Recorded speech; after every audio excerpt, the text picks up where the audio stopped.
Welcome to Vidane TV. Yes, ladies and gentlemen, it is me, the guy you just had to listen to last 30 minutes ago. This is a Wes Rowdy Hogue, and we are here live at the KARTPLEX Winter iRacing Series at Tsukuba. As you see, the field is beginning to grid, and we're getting ready to rock and roll. You might see a name missing that we typically have out on the field, and that is Kevin. Kevin's actually going to be, he's not in this race for a change.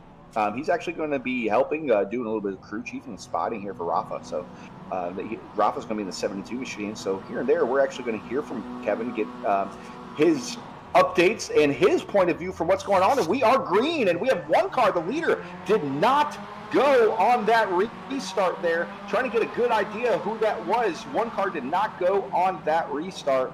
That really bunched them up going into this long right-hand corner. That was Kurt, and the 10 just did not go. That kind of bunched things up for him, but everything seems to be going strong.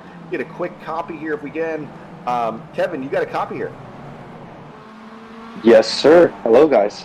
Hey, Kevin, so we got you in a different seat for a change. You're not out there leading this race or running in the top three. Give the viewers a little bit of an idea how these cars handle around this track.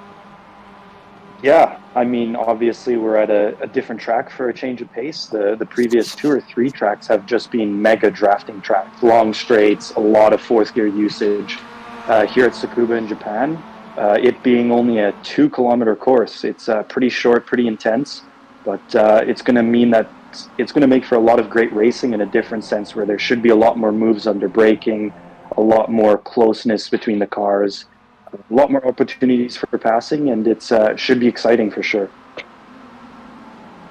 With this being a shorter track, as Kevin was just saying, you're going to see these guys a little bit more nose to tail than possibly at these draft tracks in a longer amount of time. The draft can only keep you there for so long, but if you fall out of that draft, it's really hard to get back up. But as you see here, as they come through the S's, everybody's running very similar lines, nose to tail coming through this left-hand corner. You see, you do have that track map up there to give you an idea of where the field is at. You get an idea of how short this track really is as they come flying down here. A little bit of a high-speed right-hander right before we get down into the front stretch here. Come flying down the start-finish line. Right now, your leader, that number 84 of Ho, and they're battling a little bit of an incident there coming off that last corner. A couple cars involved, including the number 37 machine. But looks like everybody got it back up and rolling. Get a nice in-car view here of Dean. Dean gets a little bit of a bump and flying off the track goes Dean. Flying off the track. Not exactly sure who was there with Dean. Dean able to get it back up and going. Definitely don't want to hit those barriers here. Those not exact safe for barriers. They move a little bit, but they will mess up these little Miatas. So it's good to see him back up and going. But we got Richard here in second. We got Ho here leading the way with a substantial lead, over 3 seconds now.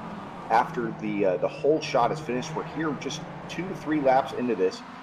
Barely 3 minutes into it, you're starting to see comers and goers already as that 84 of Ho has pulled away from the field, getting into a groove. It's going to be interesting to see, though, if he's able to withstand the tire wear, if he's able to monetize that and keep that lead, as Richard in that 4 machine has already brought it down about 6/10 from where it was at the beginning of the lap. So, Kevin, kind of give us an idea of these shorter tracks when it comes to tire wear. How is it compared to those long draft tracks? I was actually going to say it's more of a mental wear that I'd be more concerned about than the tires. Just because you're not going as quickly as you are on some of those faster tracks, you're not wearing the tires as hard. Yes, you are turning more angles, and there could be an argument for that, but it's just the intensity that there's going to be corner after corner, and you need to mentally stay sharp for 30 minutes, which is quite a long time, even if it is just in the sim. Kevin, as you mentioned that, I am now in the server, and I just saw that Jackie spun out. Another car just spun out. I didn't see who that was. Sam is off the track. Sam is in the pits in the 88 machine coming out.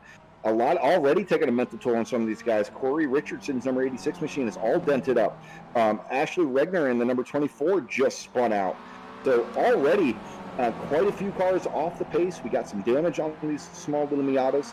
However, these Miatas are tanks. They'll take quite a beating. So, but back up front, nonetheless, is your leader, Alex Ho. But not too far back is Richard in that number 4 machine. Now, Kevin, do you run carts to these guys, or are you one of the sim guys? I do both, I guess. I mean, primarily karting, but find myself in the sim quite a lot during the off season. How much can you translate that sim time to track time here in these Miatas? I think the sim is a great tool for training your fundamentals. I mean, there's a lot of proponents saying that the sim is great for teaching you vision, teaching you just consistency with your braking points, turning points, all the basic techniques of driving. Yes, you don't quite get the same feel as you do in a real car. You don't get those G forces and that gut feeling that you do in real life. But it's a great magnifying glass for refining your techniques, just the basics. And then the plus side about that is that you can refine these techniques in the sim, translate those right over into real life, and then have a higher base starting point before a test day or something. It's really cool to get your point of view and your aspect of it, because we typically see you out in this in the circuit with the KARTPLEX guys here, and we usually see you battling for the win every single race. So it's cool to get your side of things, your point of view, and how it helps you. I myself, with racing experience on the sim and real life, I totally agree. You don't really get that butt in the seat feeling, but you do get the sight, just hitting your apexes, going in the corners, knowing what to look for. So it helps out quite a bit. Yeah, And yeah, and with, and with that 100%. and with that being said, I noticed yourself, as a lot as these others, as we go through the field here, you can really wear these little Miatas out, can't you, Kevin? You can really hang them out sideways and keep your pace. Well, I mean, it's probably not the ideal way to drive them, but they do drive pretty well in slip. Like, you can definitely hustle the car, and it's quite forgiving. And I'd say that's probably more down to the setup. Just the way that they're set up allows you to drive them quite hard on the rotation. Otherwise, you really just want to try and keep them in a straight line, drive them like they're on tram tracks. That's a good analogy to use for these cars. And we typically see the same faces up front each and every week, Kevin being one of them. But since Kevin's up here in the booth with us, as well as helping out Rafa, we're seeing some different faces up front. Alex Ho is always up there bound for the lead, but we're seeing Richard in the number 4 machine running second. The TODD, we're seeing Todd up here. Todd usually has a good run going, and then something happens usually around that 15-minute mark or so. So hopefully Todd can stay in contention here as he tries to run down Richard to get to that number 2 spot. We have Kurt in the number 4 position in the number 10 car. We saw him off the grid just not go. Wasn't sure if he was up getting a drink and didn't know we were gridding or what, but he just not go. So he already started behind the 8 ball. And then we got Fern running in the 6th position in the number 19. We got Ken in the 7th position in the number 11. We have Rafa, the guy that Kevin is going to be helping out here. He's running in 5th currently. Well, I'm sorry, he was 5th the lap prior. He's 8th currently. Lost a few positions this lap in that number 73. So really cool seeing some different names up here, seeing some comers and goers, as we said before. See if anybody has anything for Alex Ho, who seems to really have the line down here. He's in a rhythm. He's hitting his marks. But this is a 30-minute race. We're only 10 minutes in. It's really easy to miss one mark. And right now he has a little bit of a lead over Richard. But you miss that mark once, you can give up 3, 4, 5 tenths really quickly, and you got to get back on your game. And it's not always easy getting right back into Yeah, and there's a spin for Ken. Oh, Ken. Yep, Ken does go around. Trying to get it back Yeah, I guess in that lever machine. Yeah, I mean, I guess that just shows the point there, where just because you're at a tight circuit and these curbs are, I'd say, unforgiving, it's an intense race for sure. I mean, every corner needs to be there or they're perfect. If you make even a single mistake, that could see you into the barriers. Easily, especially with these cars. These cars are all about momentum. You got to keep that momentum up, and if you lose that momentum, you're going to lose a lot of pace and track time. You try to stay on that gas pedal as much as you can to keep that car wound up. And for viewers wondering, where is Paul Strickland Jr.? Well, unfortunately, Paul got stung by a bee. Paul was stung right in the mouth. He was actually eating out of a jar of honey A bee saw it, went into it. Paul just manhandled this bee. He thought he was being a beast. He put it in his hands. He crunched down on it. Thought he was eating some peanut butter, but instead it was a bee. And Paul's mouth is triple the size that it already is. So thoughts and prayers to Paul. He's not able to speak to us currently. Hopefully the swelling goes down in his mouth. I don't think it'll ever go down in his head. But back on the track, again up front, ladies and gentlemen, is the number 84 machine of Alex Ho. Still setting the pace here since Kurt did not restart well. It's been all Alex Ho so far, but not too far back. Keeping pace is Richard in that number 4 machine, just staying up to date here. Yeah, and I saw Todd there pulling into the pit lane. I caught a glimpse of him making a slight mistake on the start-finish straight and creaming it into the barriers, which is pretty unfortunate. He was running in third up until that point, and actually slightly closing down the gap to Alex there in the lead. Taking a quick replay here, even while he was running that in that third position, off pace, he decided to take it down into pit road. I just from my point of view, maybe it didn't look like to me he was super off pace. But maybe he had a meatball or something that we cannot see it from our side. That's unfortunate. Xylus Martin, another driver who we did not expect to be out of the picture as long as he has this race. He has been struggling. He was in pit road as well. He was running 15th, got spun out, and he's having a rough race. He's still down on pit road. I'm assuming he's having some internal issues here where he's not just to be able to come back out onto the track. So tough break right now with Xylus Martin. But back up front, Alex Ho still your leader, but only by 1.8 seconds. So Richard slowly but surely starting to decrease that gap for the front position. Yeah, that's an unfortunate position for Xylus to be in. I mean, he normally is right up there with the front guys running really well, but I think it was just some of that first lap chaos that took a toll on him and ultimately ruined his race. So it's how it goes sometimes, but yeah, that's racing. Now, Kevin, is Rafa giving you any feedback currently? How is he feeling in the car? Is he feeling that he's starting to lose grip or anything? How's he feeling in there? I guess you could say I'm in a co-pilot seat here with Rafa. I've just got his triple screen setup in front of me, just watching over him. But he's doing really well. I mean, he's driving currently with only one eye. He had an eye surgery 2 hours ago. So very, very impressive. Very impressive pace from him. But yeah, I mean, I know Rafa's quick, and he's currently running 5th, which is really, really good. So we'll see how he holds on to this position, and if not, he can close up to 4th, Jason there. Tell you what, I've seen people on this server that can't race with 4 eyes, let alone 1. The fact that he's running in the top 5 with 1 eye, that's super, super impressive.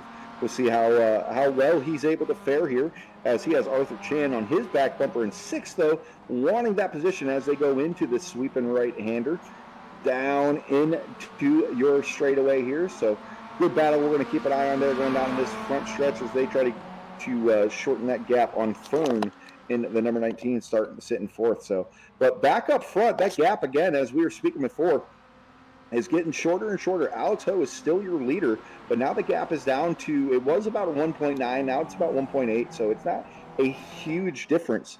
But that gap is really starting to collapse a little bit. And it's easy once you get out front, you get a little bit more laxed. You're a little bit more relaxed. Maybe you're not as up on the wheel. You might give a 10th or 2 away here. Kevin, we've seen you give away some big leads, even give up the lead and then come back and grab it. So do you ever find yourself doing that? You got a sizable lead and you start kind of getting a little relaxed and a little disobedient?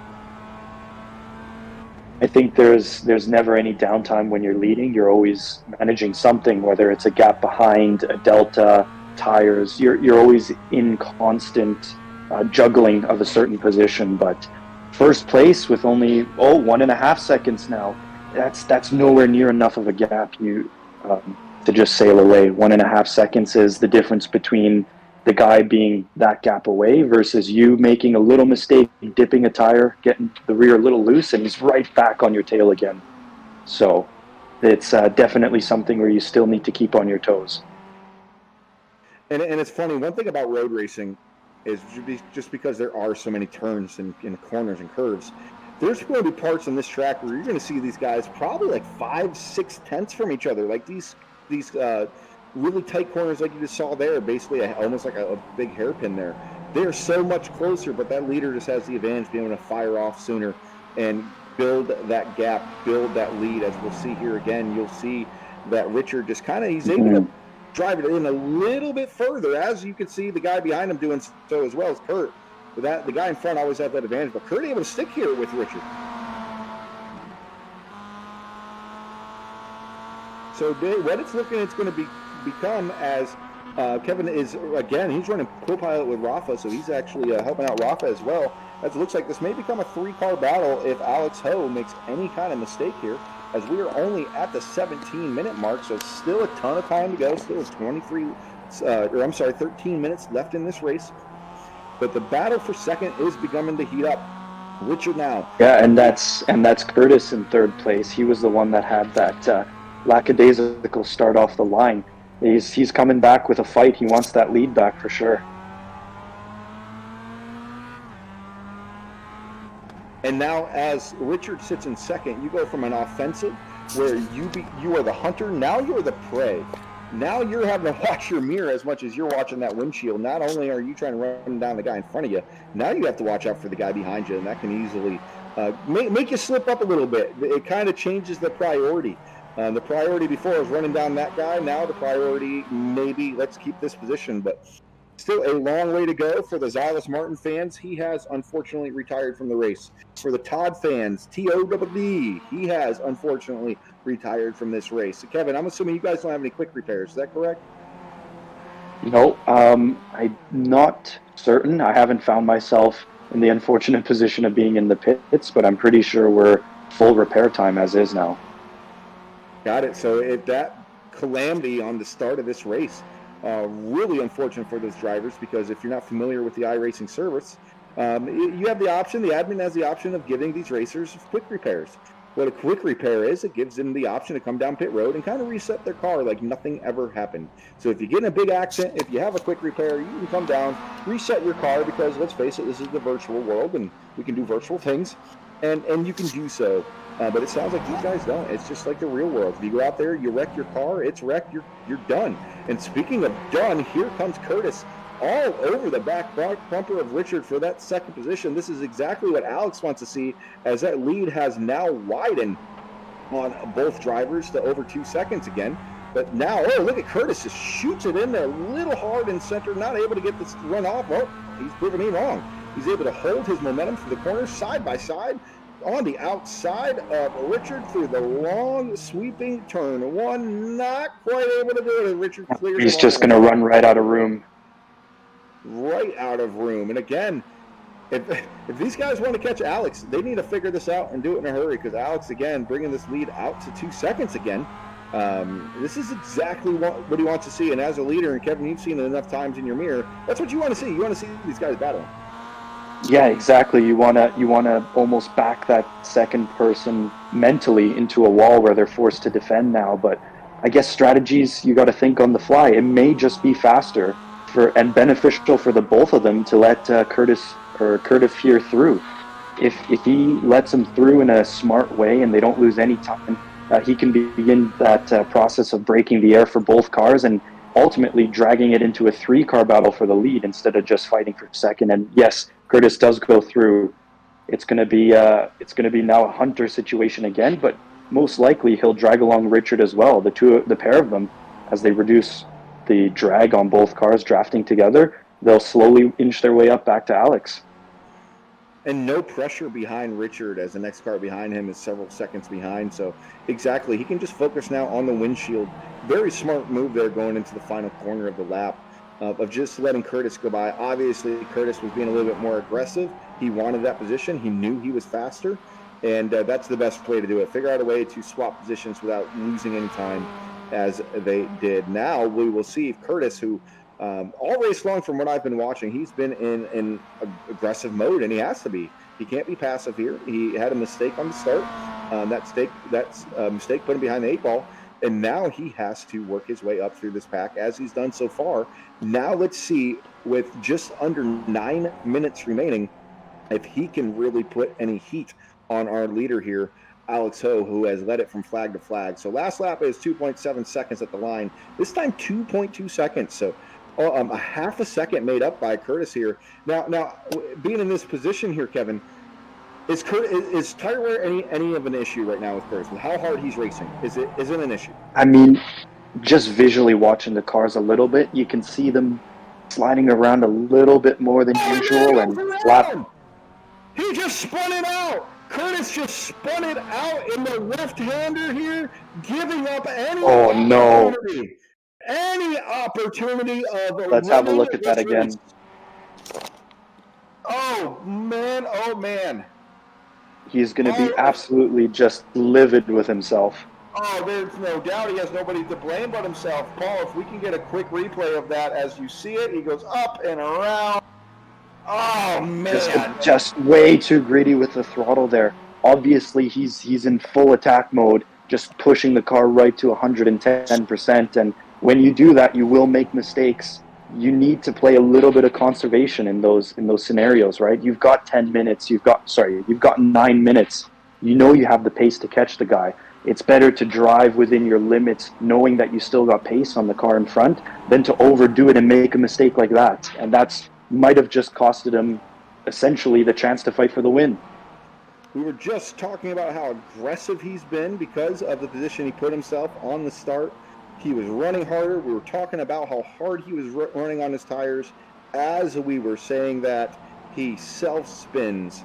And honestly, just to be blunt here, Kevin, it's going to take him more than a miracle. I don't see Alex Ho or Richard here making that same kind of mistake. And you guys don't run with cautions, Kevin, so it's not like you can get a caution and bunch them back up. He lost a couple positions and dang near half the track here. So I think it's all but over. Yeah, there's no safety car. There's no full course yellow to help him out there.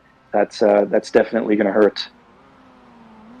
It is, and I can only imagine the possible words being spewed inside that cockpit of that Miata. Rightfully so. I'd be pretty ticked off as well. And going from second, just bringing the leader in, half second that previous lap he gained, to now out of contention. But as a racer, it's kind of like being a pitcher, Kevin. You got to forget the last lap and move on to the next. Yep, snap right back into it. You got to forget that previous lap and mentally reset. The quicker you can do that, the better you are off for the rest of the race. Now the big picture is, does Richard have anything for Alex? And then what it's looking like is no. Since that accident, the lead is now 4.1 and climbing. So Alex Ho really has this thing wound up. Watching Richard here, he just doesn't have the speed through the corners, through the middle of the corners, as we see from our leader. He seems just kind of really taking it easy. I wouldn't say he's bogging it down, but maybe being a little bit more conservative. However, at this point, Kevin, he might be cool with where he's at in second, because he was a third place car for sure at best a third place car, and was just gifted second place. Yep, I mean, sometimes you gotta, if people lay down a free $5 bill, you just pick it up, right? So in that case, a mistake by Curtis costing him second place, you just gifts him a position. With 4 seconds to the car behind and 4 seconds to the car in front, he kind of finds him in a weird position of no man's land. It definitely takes the blowtorch off of Alex. He doesn't need to wring out the car anywhere near as hard. He can kind of just do a conservative drive home for the next 6 minutes. And yeah, 4 seconds and you've got 6 minutes to pull it. I don't see it happening, but in racing, you never know, and never give up. We just saw it with Curtis. We thought for sure he was going to make this a battle for the win. And unfortunately, they saw what happened. If we can get the camera back on Curtis here, he is battling hard on the bumper of Fern as he's all over the bumper of Fern. Again, he's still racing just as aggressive, if not more now, because it's already, you're really, really fortunate to make up from one big mistake in a race, which he started off with, but trying to make up two it's pretty hard. But at the same time, he's still being respectful here. He just had an opportunity to really send it in the bottom of that corner to get under Fern, but he decided not to. It wasn't the best passing opportunity for him. So definitely, even with the frustrations of this race, he's still not. He's not a wrecking ball, at least. He's only affected himself so far. Keeping composed for the rest of the race. That's something you have to do. And updating on our leaders here, so now the lead's a 4.2. So all but sealed up unless we get a miracle here of against Alex Ho. That's the last thing Alex wants to see is something happen to his car or something happening around him. But nonetheless, this has been an eventful race so far, Kevin. Pretty cool having you up in the booth. Multiple time winner here. Someone we've interviewed multiple times in Victory Lane, getting to talk to you here in the booth. Yeah, I mean, thanks for having me, guys. It's a great opportunity to provide a little bit more insight from the racer in the series perspective. I mean, you guys do an amazing job covering it every time, but I guess I could add a little something here and there. Getting the perspective of somebody that races these helps us out so much. I'm a super speedway guy. Paul's the broadcast guy, so being able to get an idea just from you who races these often, it definitely helps us inform our viewers as well. And these cars are a lot of fun. They're a lot of fun on here. They're a lot of fun in real life. Spec Miatas are really big down here in Florida. They're a lot of fun to watch as well, and that's what these cars really remind me of are those Spec Miatas. But again, up front, though, is Alex Ho running in a little bit of lap traffic as he's going to be coming up in Warren in the number 58 machine, who's running 22nd. So far, you only had to do one lap car, though, was Ashley. Ashley gave him some room, let him go by. Ashley seems to be really holding their own really well here.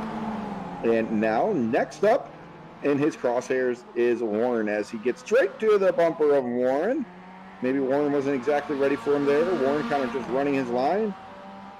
Not really looking like he wants to go down a lap. He's still racing pretty hard here. And oh, man. This could be incredibly frustrating as a guy in the lead with a person with blue flags. I can see here when they're not respecting that blue flag rule, it can get kind of infuriating, honestly, especially if you're in a battle.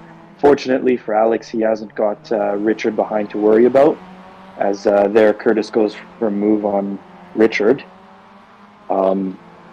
But yeah, it can be super frustrating sometimes when guys aren't respecting the blue flag, but I guess he's got by it now and he can just continue on with the rest of his race. Only 3 minutes left.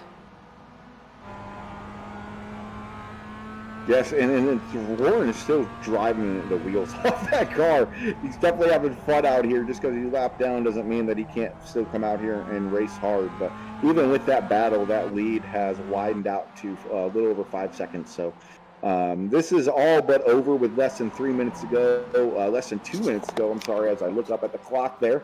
We got one around. Oh, Warren ended up spinning it. He drove it a little too hard. He is around that machine. He looks like he has called a tow. Yep, Warren in the 58 is now on pit road. So tough rate for him. Fun watching him there for a little bit, getting a little bit of airtime for one of those drivers that are still out here learning. As now a little bit of update, if you're a Curtis fan, he got around Fern, so he has moved up to that third position. Are we going to see the white flag here? This is something Paul and I are always messed up about. We haven't seen the 30-minute mark. So are we going to see it this time or next time around? It's a little bit different from what I'm seeing here on the telemetry screens versus what I can see on Rafa's screen.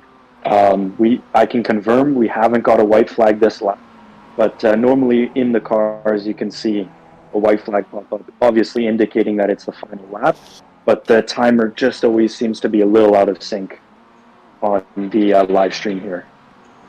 Yeah, it always catches us off guard where we just try to be as informed as possible with that. So, but again, back up front, just wasting his time away. Alex Ho just putting on one heck of a clinic here, and doing it in fast, nice and clean. How's Rafa feeling back there? One eye, I'm sure he's still pretty sore. 30 minutes is still a long time. It's not super long amount of time, but it can be strenuous just sitting here with one eye open. Yeah, I mean, it is in the virtual scape, and you are looking at a screen that can cause eye strain. Rafa's handled it like a beast. He's running in 7th, and a really good clip, really good bit of pace. Yeah, it's awesome to watch some of these drivers that are typically in the midfield be able to run nearer to the front. That's what they want to see. They want to see some progression, and that's what is the beauty of the series, is because we have a big enough calendar where you can practice and learn. Maybe you're a midfield runner at the beginning, but at the end you find yourself fighting for podiums. Man, that is so cool. And Alex, so I believe we do have the white flag now as we are past that 30-minute mark, or at least I'm assuming the white flag has been shown. Alex Hoge, again, putting on a clinic. One hell of a show that he's put on. Richard has been doing one heck of a job as well. He's just kind of set his tone. He's riding free and clear, doing what he has to do to keep his car clean as we see the leader come through the final sweeping right-hander here. I'm looking to see if there's a flag for us or not. I know we're crossing the line here. It looks like we are. I think it should be white flag, or not. I'm not seeing a white flag. Are you seeing a white flag? Yep, I've got confirmation. Yeah, I got confirmation on my end here of a white flag. So this will be the final lap. Alex got one more lap to bring it home. He can almost soak it in, but never want to call the shots too early. No, Curtis has talked that to us already this race. You never want to. And shout out to him as well, because he's within a second to Richard there in that second position, which that says a lot when it comes to just battling back, fighting back. Adversity, man. You already know you can't win it, but this is a confidence booster, Kevin. You had a bad race, but you ended on a high note. That's got to give you some confidence going into the next one. Yeah, exactly. And again, the golden rule of racing is never give up. Sometimes you can find yourself in a position or looking backward. If you had just kept it pedal to the metal or driving on the limit for a few more laps, you'd be able to take advantage of the situation. That didn't quite materialize as we see Alex come across the line to claim a frankly stellar drive, stellar race performed by him. But yeah, speaking back towards Curtis there, even if it was a rough race, you still always want to push right to the end and never give up. Kevin, it's been awesome to have you up here, giving us your side of the wheel. Basically, we're getting to hear right from you, a guy that races these. Thank you so much for your help, and I guess we'll be here next week. Talk to you.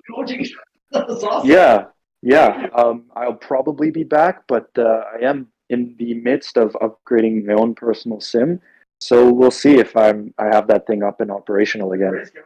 Well, hopefully you do, man. It was definitely a pleasure. All right. Well, thanks for having me on. It's been fun commentating with you guys. I've got Raph at 10 here. Okay. Take care, buddy.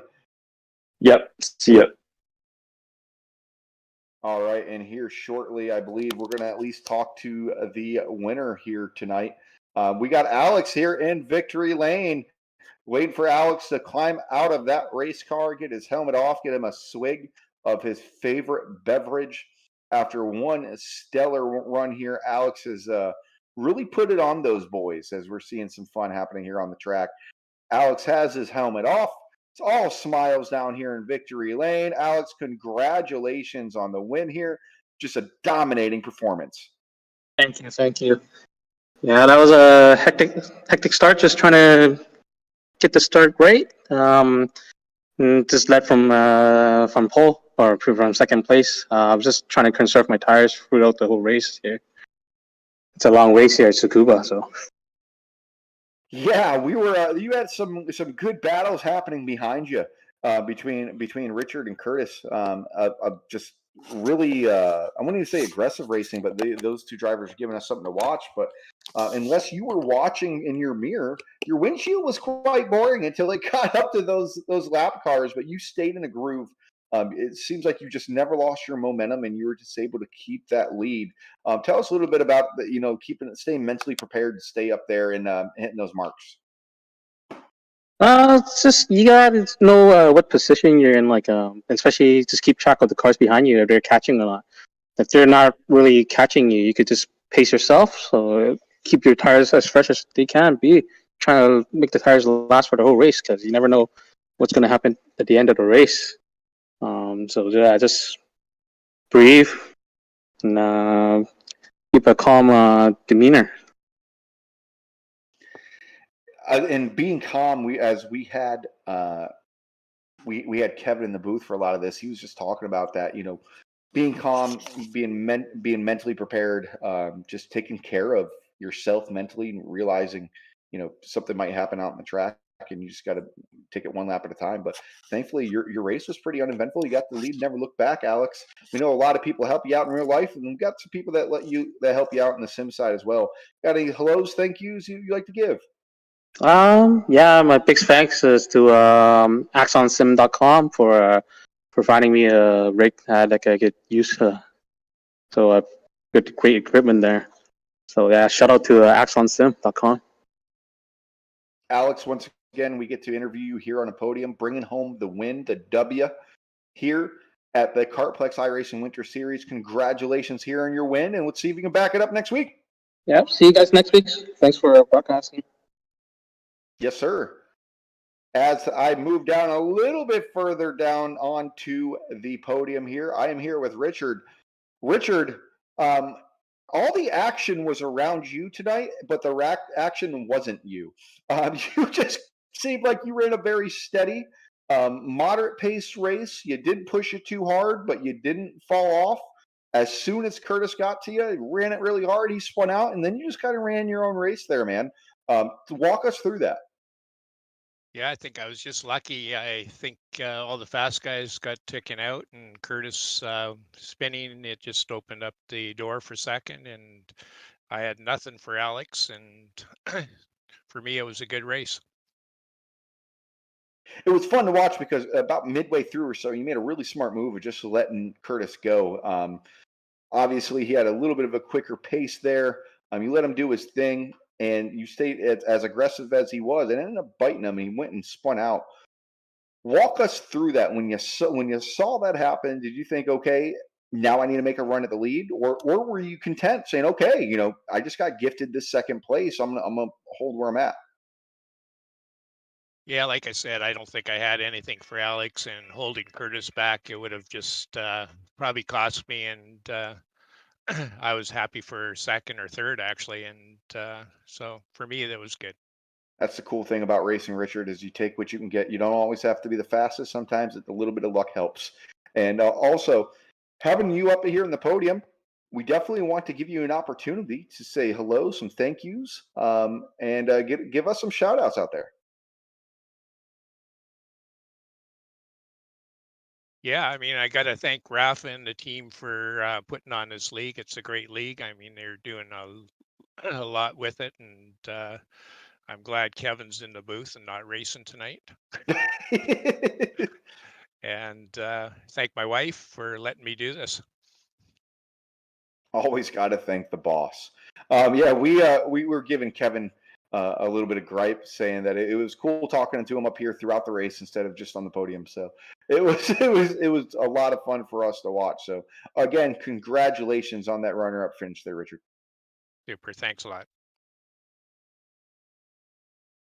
All right, and trying to see, we got Mitch up here. Mitch with a strong top 15 finish as well. Mitch, you got a copy?